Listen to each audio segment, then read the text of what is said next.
Alright, a dwarven outpost you have arrived. After a journey from the mountain homes into the forbidding wilderness beyond, your harsh trek has finally ended. Your party of 7 is to make an outpost to the glory of all the Gel Medat. This is the name of our civilization, our our starting kind of like a dwarven group. That first group I chose from, there are almost no supplies left, but with stout labor comes sus- sustenance, whether by bolt, plow, or hook. Provide for your dwarves. You are expecting a supply caravan just before winter consumes you, but it is spring now, enough time to delve secure lodgings ere the dingoes get hungry. A new chapter of dwarven history begins here at this place. Terum das Destat FatedSwords. Strike the earth. Alright. So we start off paused here, and it looks like we'll just take a look at our map. Zoom out a little bit. This is like a kind of. So it looks like, yeah, we got a river coming through here, and as you can see, it kind of ends over here at the mountain edge. Looks like there's actually snow on those mountains. So you can see this whole area over here is kind of where that biome edge is, where the mountains are, and then on this left area is kind of where the marshlands are. I like to start off first. This looks like a nice big area. We are gonna straight up start digging into the side of this hill. It looks like a hill that turns into a mountain over here. So we'll just call it into the side of the mountain. So let me zoom back in a little bit. As you can see, I'm literally just scrolling with my mouse wheel. It's going up and down, and it takes a minute to learn this, but luckily, since this came to Steam, it's been a lot more visually easy to see.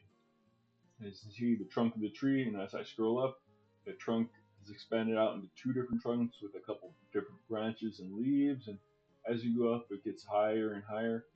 The same with all the rest. This is kind of many different layers, so as you go from the ground level where the brook is, you'll see the first level of the hill, and as you climb up, here's the second, and then as you keep going up, it keeps getting higher and higher up until, as you can see, kind of plateaus over here on this level, elevation 47. But at the mountain area, it just keeps going up and up and up. So we're going to start off, get back to here. I'm going to set up, okay, F1. So this should bring me right back to our wagon. So this is where the dwarves have stopped, and like this is where we're going to make our home. So I'm thinking I'm going to start off by digging right into here. I like this spot. I like to make this 3 wide. This is something we'll get into, and it is for trading purposes. You want to make sure your kind of corridors are 3 wide for trading caravans. Now, once you get further into your area, you don't need them all 3 wide. This is just kind of up until wherever you're going to set up your depot. So I'm going to dig. I'm going to kind of dig a nice distance into the map. Maybe not that far.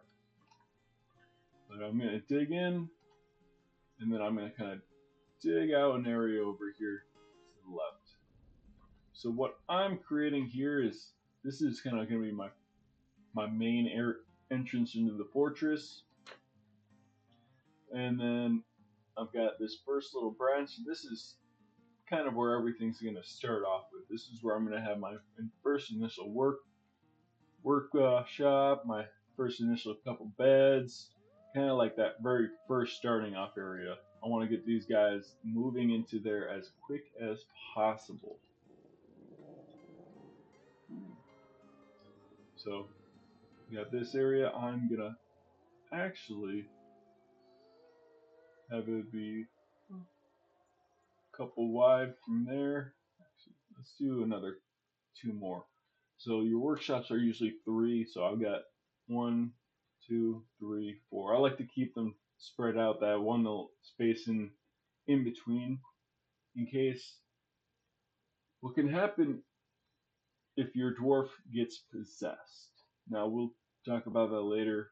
It's kind of, they get struck by inspiration, something happens to them, and they end up creating like a relic.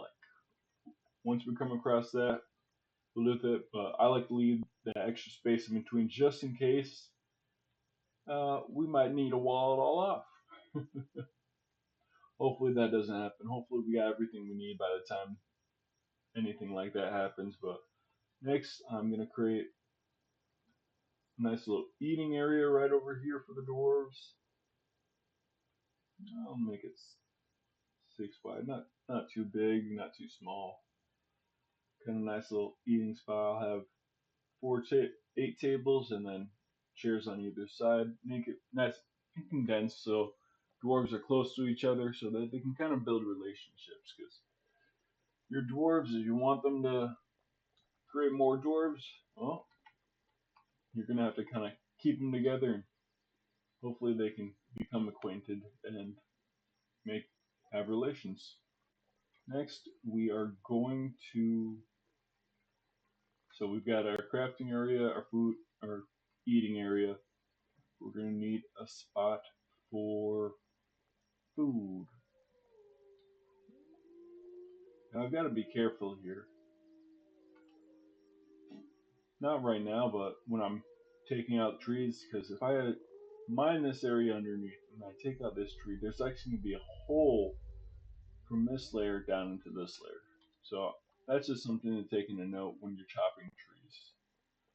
Now, I'll demonstrate that later, but for now, we got this. We need a place to prep the food.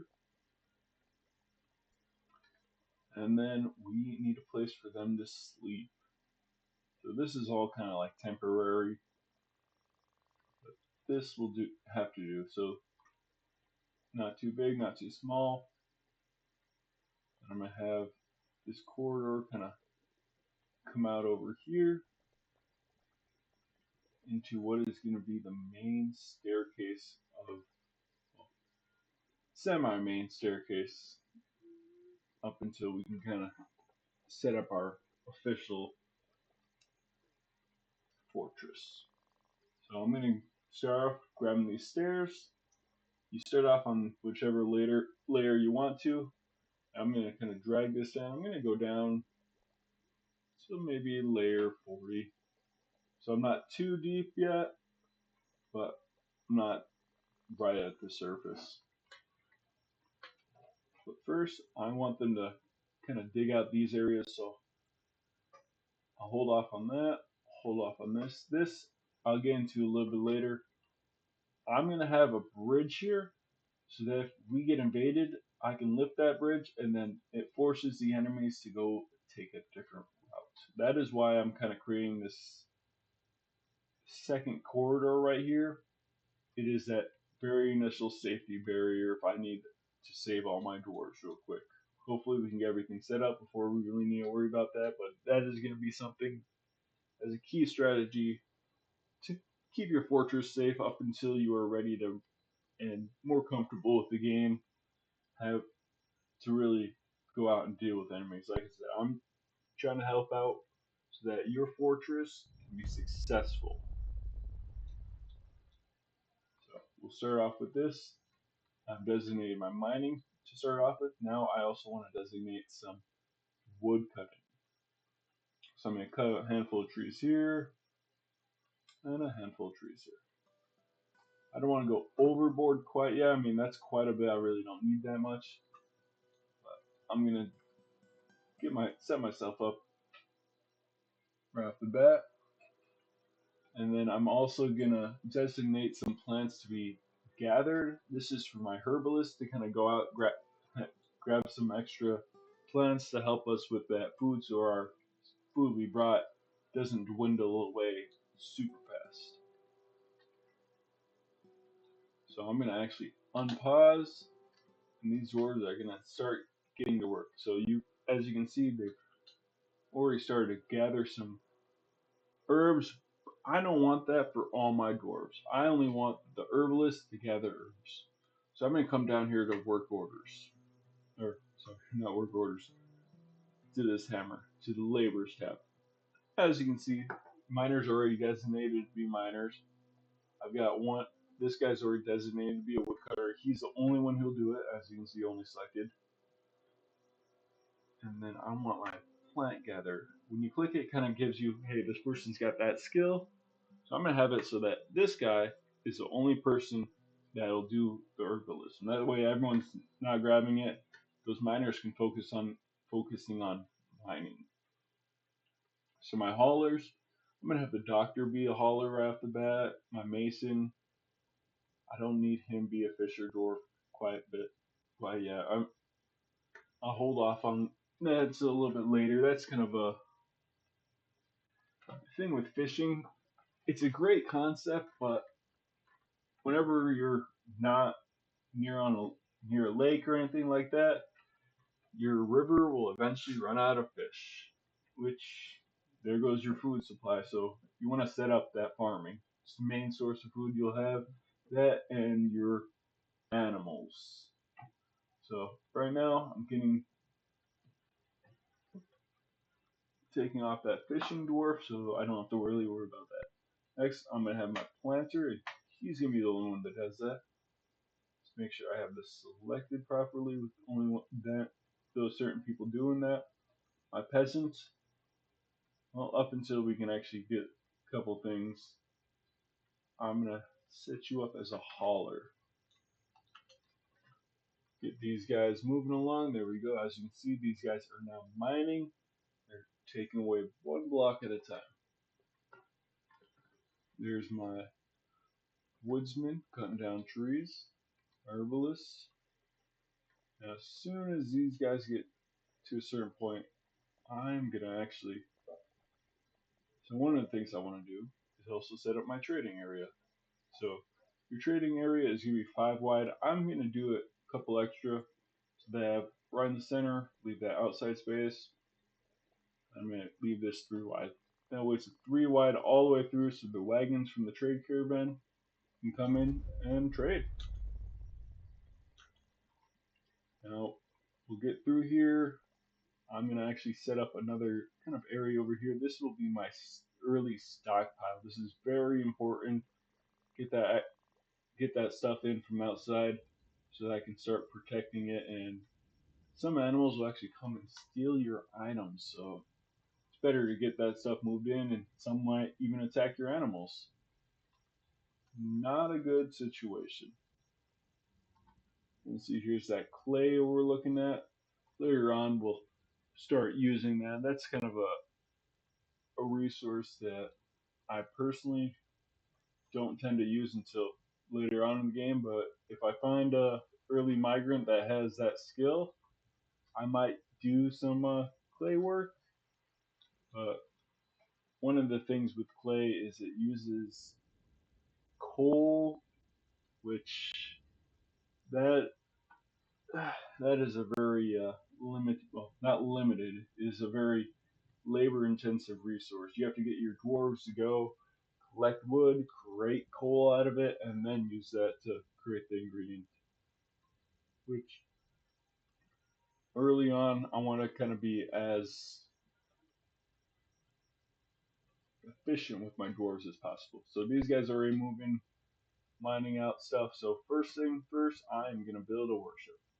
A couple different workshops. So coming over here to the build menu, go to workshop, and I'm gonna set up a carpenter. So this guy's gonna be right here at the beginning. That way, as they come in, they just immediately bring that wood right there to work on. Next thing I'm gonna do is I'm gonna also build a where is it? Stone worker. This is to help kind of start building those different furniture items out of stone. This is very important. And like I said, I'm also going to create where's that mechanic. This is something that helped me set up kind of a one of my more favorite industries, my animal industry. let's get these going. It looks like my carpenter's workshop's already all made, so I'm going to create a couple different tests. So I've got 7 dwarves right now, so I'm going to make a couple different beds. So I'm going to make about 8 beds. Later on, once we get dwarves all kind of set up where in their proper positions, everything like that, I can kind of create this so that I will set up tasks in different orders so that I don't have to click through this and I can just be like, hey, make 8 beds, and then my dwarves will start doing that. Early on though, you need to go and tell your dwarves individually, hey, I need make a bed, make a bed, make a bed. It'd be a little bit tedious, but like I said, it's a unique game. It's a fun game once you get into it. So another couple things I'm gonna make is I'm gonna actually make a step ladder and a wheelbarrow. Get this plane out. There's my stone workers workshop. So this, I like to make most of my furniture out of stone, as we are dwarves. So I'm going to first create all the stone that we need to be able to set up our dining hall. So I'm going to do a couple of tables. Let's start off with 4 tables. Whoops. My mouse's wheel is very sensitive. And we're going to actually create a couple chairs. When you're making a stone chair, they are called rock thrones. Now, as you're making different things, each different thing kind of has their own quality level to it. And once we make a couple different things, I'll be able to show you what I mean by that. Now, Mechanics Workshop, I'm going to create a couple of rock mechanisms. Let's see, I'm also going to open up this labor menu and I'm going to create a new work detail for my mechanic. Like this.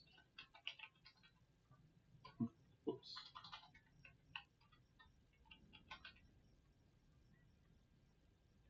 Come over here, select this, gives you a whole list of all the different skills.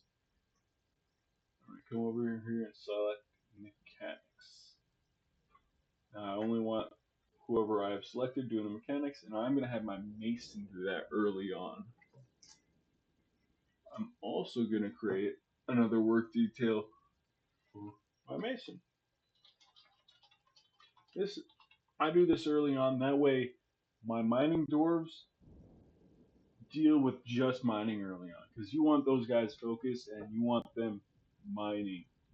So right here, I'm going to scroll down until I see, where is it? Might be earlier on. Right here. Masonry. Very important. I'm also going to have them do stone working. Oh, maybe not. Just masonry. And that will also be my mason. So now, only they do it, only they do it. So now my mason's going to be working over here. He's pumping out those tables. Then he's going to come over here and create a couple rock mechanisms. And once they've mined out this area, honestly, I really don't need this area mined out quite right now, but it's fine if they do. I can open up these now. Now I'm also going to set up a stockpile. This is so I can start bringing items in. So this is just going to be a generic stockpile. Oops, right clicked out of that. Once you have it selected, come over here, hit accept, and I'm going to do a custom one. This way I can select everything I want. So right now I want all the armor, sure, all the blocks and bars, cloth, coins. Let's just do all. And then the only thing I don't want is I don't want the wood. Whoops. I don't want the wood quite yet. And then I also don't want the stone being brought there. I want all the items outside to be brought inside, basically. So this will put all my little dwarves over here that have been standing around, all my haulers. They can start getting to work. Let's see, the expedition leader. Oh, he probably hauler. Yes, let's allow these two. I won't put it on my miners. Those are the only ones I will never put that on because I want them to always be working on mining. Get these guys up over there to start hauling. Got my woodworker making some beds. I'm actually gonna set up a couple ones. So first things first, furniture, and then bed. I'm gonna select and I'm gonna put a couple beds back here. And actually, you can see the little hotkeys. So I can just put B, F, B. Makes it a lot easier early on. So I've designated a couple spots for beds, and I'm also going to designate this zone as a dormitory. So I'm going to come over here to this right down here at the bottom where it says place zone. So this is just indicating, hey, all dwarves, this right here is a dormitory. Come over here and sleep in it in the meantime. So I'm just going to create that zone, select what I wanted, and hit accept. Now we can actually create new locations, add to existing locations. This is something further on once we get into guilds, libraries, taverns, temples. But for now, I'm just going to create a dormitory. And as you can see, we are getting started here. I don't want to make this too long. I might have to cut this into 2 different parts. But yeah, welcome to Dwarf Fortress. And hopefully following me along with me, we can get you a fortress that survives for a while and then gives you time to learn all the different things about Dwarf Fortress. Great game, and I know it's not for everyone, it's not the most exciting right off the bat, but it gets interesting later on. Thank you for joining me. Have a good day.